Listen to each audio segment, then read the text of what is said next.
quando dopo il tremendo impatto, gravemente ferito ma vivo, si è girato istintivamente verso il lato del passeggero, non ha trovato nessuno. È bastato guardare il parabrezza sfondato per capire quello che era successo. Il suo amico, con il quale viaggiava in auto, era stato sbalzato fuori dall'abitacolo come un proiettile, finendo a diversi metri di distanza, ormai senza vita.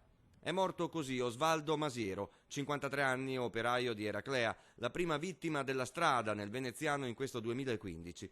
Una serata di festa per l'Epifania finita nel sangue nel fossato di questa zona di campagna. I carabinieri stanno cercando di accertare l'esatta dinamica della tragedia. I due amici da Eraclea Mare stavano andando verso il centro del paese quando il 46enne alla guida della vettura, una Lancia, ha perso improvvisamente il controllo del mezzo. Erano da poco passate le 21:30, una frenata disperata tanto da lasciare ampi segni sull'asfalto, ma non è servito. La vettura è piombata nel fossato ed il colpo è stato tanto forte da spingere Masiero fuori dalla macchina.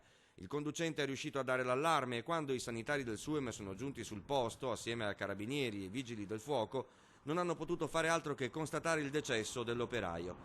L'amico, grave, è stato trasportato all'ospedale di Jesolo, la prognosi è riservata. Sono in corso accertamenti per capire se le sue condizioni psicofisiche fossero idonee alla guida.